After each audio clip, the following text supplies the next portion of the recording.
صحیح معنوں میں اگر سامری کا کوئی پیروکار نظر آتا ہے اس دنیا کے اندر تو اسرائیل نظر آتا ہے۔ اسرائیلی حکومت اب یہودی مذہب کی بجائے سامری جادوگر کی زیادہ بڑی پیروکار بنتی جا رہی ہے۔ اسرائیلی حکومت نے جادو، ٹونے اور عملیات کا استعمال کر کے ایران پر اثر انداز ہونے کی کوشش کی۔ ایران کی سڑکوں پر ایسا مواد پھینکا، ایسے تعویذ پھینکے جس سے یہ ثابت ہوتا ہے کہ اس جنگ میں عملیات کا استعمال کیا گیا۔ 13ویں صدی کے اندر جو ہے یہ قبالہ کا جو علم ہے یہ ایمرج ہوا زیادہ۔ السلام علیکم۔ اسرائیلی حکومت اب یہودی مذہب کی بجائے سامری جادوگر کی زیادہ بڑی پیروکار بنتی جا رہی ہے۔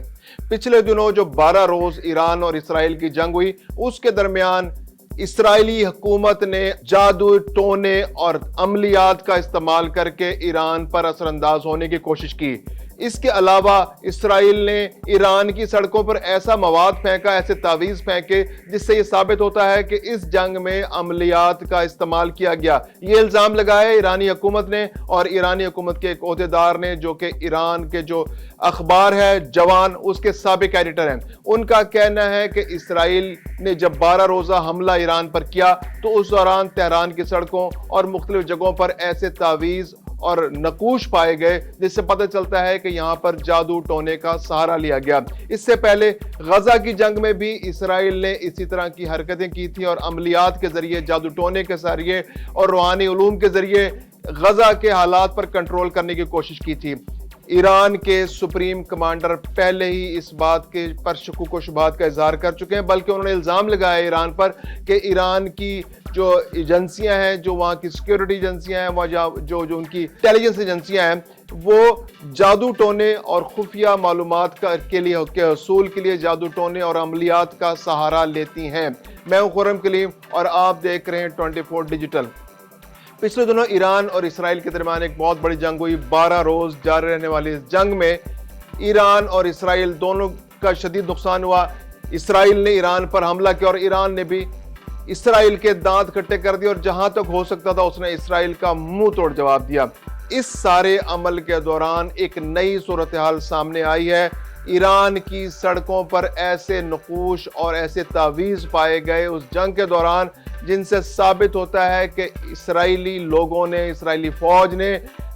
عملیات کا، جادو ٹونے کا اور خفیہ روحانی علوم کا سہارا لیا تاکہ ایران پر کنٹرول بنایا جا سکے اور اس جنگ میں زیادہ فائدہ حاصل کیا جا سکے۔ نیتن یاہو جو اس بارے میں بڑے مہارت رکھتے ہیں، ان کا انٹرسٹ ہے اس چیز کے اندر، عملیات کے اندر اور جادو ٹونے کے اندر۔ تو یہودیوں کے اندر ایک ایسے گروہ پائے جاتے ہیں جو قبالہ ایک علم ہے ان کا، اس پہ ان کا خاصا عبور ہوتا ہے۔ تو ان لوگوں سے نیتن یاہو نے خصوصی طور پر رابطہ کیا اور جب جنگ ہو رہی تھی، بلکہ جنگ سے پہلے اس نے رابطہ کیا اور ان سے مدد مانگی کہ آپ کالے علوم کے ذریعے، آپ روحانی علوم کے ذریعے، آپ جادو ٹونے کے ذریعے، آپ خفیہ علم کے ذریعے ہماری مدد کریں تاکہ ہم ایران پر قابو پا سکیں۔ اس سے پہلے بھی ایرانی سپریم کمانڈر یہ بتا چکے تھے کہ جو ان کی انٹیلیجنس ایجنسیاں اس کے اندر بھی خصوصی طور پر ایسے لوگ موجود ہوتے ہیں جو خفیہ علوم کے ذریعے، جو روحانی علوم کے ذریعے، بلکہ کالے علوم کے ذریعے، جادو ٹونے کے ذریعے ایران یا دوسرے ممالک کے اندر سے معلومات اکٹھی کرتے ہیں۔ انٹیلیجنس ان کے پاس ہوتی ہے، غیبی علوم ان کے پاس ہوتے ہیں، یعنی وہ جو شیطانی قوتوں کے ذریعے وہاں سے انفارمیشن اکٹھی کرتے ہیں۔ یہ تھا سپریم کمانڈر کا الزام۔ اب اس الزام کو تقویت اس طرح ملی ہے کہ جنگ کے دوران ایسے نقوش ملے ہیں جس میں قبالہ کی جو سسٹم ہے، جو ان کا ایک قبالہ بیسیکلی ایک ان کا ایک روحانی علوم کا ایک تصوف کا فلسفہ ہے، یہودیوں کے ہاں پایا جاتا ہے۔ یہودی بڑے ایکسپرٹ ہیں، قرآن میں بھی اس بات کا ذکر ملتا ہے کہ جیسے حضرت سلیمان کا جب جہاں ذکر آتا ہے تو وہاں یہودیوں کے جادو ٹونے کا ذکر آتا ہے۔ اس کے علاوہ ہاروت ماروت کا جب واقعے کا بیان ہوتا ہے تو وہاں بھی یہودیوں کی جادو ٹونے میں مہارت کا ذکر آتا ہے۔ اس کے علاوہ اگر ہم دیکھیں تو اس علاقے کی بات کریں تو بنی اسرائیل کے اندر جب حضرت موسیٰ کا دور تھا تو سامری جادوگر ایک بہت بڑا جادوگر تھا۔ جب حضرت موسیٰ جو ہے کچھ عرصے کے لیے طور سینا پر گئے تو اس وقت پیچھے سامری جادوگر نے سارے لوگوں سے سونا اکٹھا کر کے ایک بیل بنایا اور اس بیل سے آوازیں پیدا کی جس سے لوگ اس بیل کی طرف متوجہ ہو گئے اور اس کی عبادت کرنے لگے، یعنی اس نے لوگوں کو شرک پر مجبور کیا۔ تو وہ شیطانی قوتیں سامری جادوگر کے پاس تھیں، تو اس علاقے میں جو شیطانی قوتوں کا علم ہے وہ بہت زیادہ ان کے اندر پینیٹریٹ کر چکا ہے۔ یہودیوں کے اندر یہ جو قبالہ کا علم ہے یہ ایک ایسا فلسفہ ہے جس کے ذریعے وہ شیطانی قوتوں پر بھی قابو پاتے ہیں، یعنی کہ جو بہت سارے جو اچھے یہودی جن کو کہا جاتا ہے کہ جو واقعی ریلیجیس لوگ ہیں جو ان کی تورات پر عمل کرنا چاہتے ہیں، ان چند لوگوں کو چھوڑ کر عمومی جو یہودی ہیں جو ان کے یہاں ریلیجیس لوگ بھی ہیں جو کلرجیز بھی ہیں وہ اس کو جائز سمجھتے ہیں اور اس کے ذریعے کالے علوم اور خفیہ علوم پر عبور حاصل کرتے ہیں۔ قبالہ جو ہے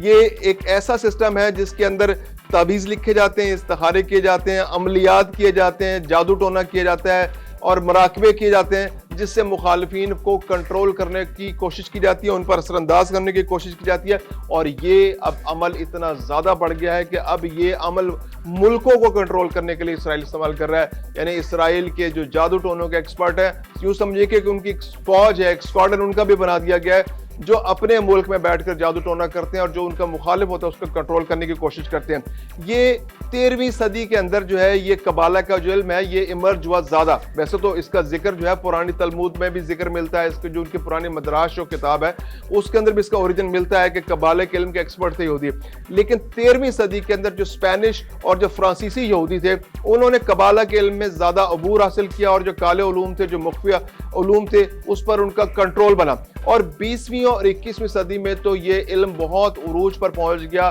اور لوگ الزام لگاتے ہیں کہ جو فری میسنز ہیں وہ بھی قبالہ کے علم کے ذریعے لوگوں کے دماغوں کو کنٹرول کرتے ہیں اور اپنے جو ایک سوسائٹی، ایک اوکلٹ سوسائٹی انہوں نے بنا رکھی ہے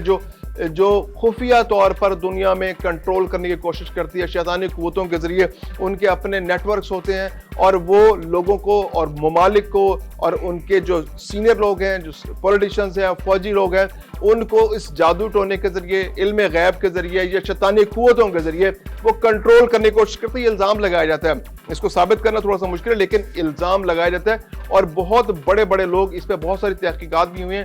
اس پہ محققین نے کام بھی کیا، اس پہ کتابیں بھی لکھی گئی ہیں کہ کس طرح سے فری میسنز اس قبالہ علم کا استعمال کر کے کس طرح سے دنیا پر اثر انداز ہوتے ہیں اور دنیا کو اپنے انداز سے چلانے کی کوشش کرتے ہیں۔ اس کے علاوہ 20ویں اور 21ویں صدی میں جو قبالہ سوسائٹیز ہیں، بلکہ اوکلٹ سوسائٹیز، جو قبالہ اور اوکلٹ جو ہے خالصتاً کالے علوم کا ایک سسٹم ہے اوکلٹ، اور مغرب کے اندر اس کو بڑی پذیرائی ملتی ہے۔ تو یہ لوگ قبالہ سوسائٹیز ہیں، یہ بن رہی ہیں اور بہت اہم لوگ اس کا حصہ بن جاتے ہیں، جیسے پچھلے عرصوں میڈونا اور ڈیوڈ بیکم اور ایسے بہت ساری سیلیبریٹیز جو تھیں وہ قبالہ نیٹ ورک اور اوکلٹ سوسائٹیز کا حصہ بن گئی، جس کے ذریعے انہوں نے جو اس طرح کی قوتوں کو حاصل کرنے کی کوشش کی جنہیں وہ روحانی قوتیں کہتے ہیں، جو بیسیکلی جو ان کے خالص ریلیجیس لوگ ہیں۔ جیسے میں نے پہلے بھی کہا کہ جو ریلیجیس لوگ ہیں وہ اس کو اتنا درست نہیں سمجھتے، لیکن یہودیوں کی ایک بڑی تعداد،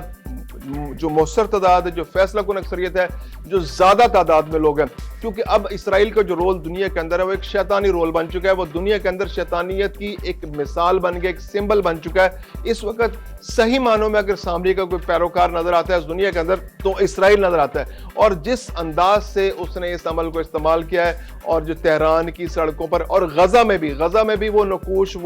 وہ جو تحریریں جو عبرانی زبان میں لکھی جاتی ہیں، وہ تحریریں ملی ہیں، ان تحریروں کے اوپر ایسی چیزیں لکھی ہوئی ہیں کہ جس سے یہ پتہ چلتا ہے کہ اسرائیل کی قوتوں نے، اب دیکھیں ایران کے اندر تو وہ اس طرح سے نہیں، ایران کے اندر تو کوئی لوکل اسرائیلی نہیں رہتے، کس طرح سے اس نیٹ ورک کو بنایا گیا، اس کی سڑکوں پر پھینکا گیا، تحریروں کو، نقوش کو پھینکا گیا اور اسرائیل نے اپنے مقاصد حاصل کرنے کی کوشش کی۔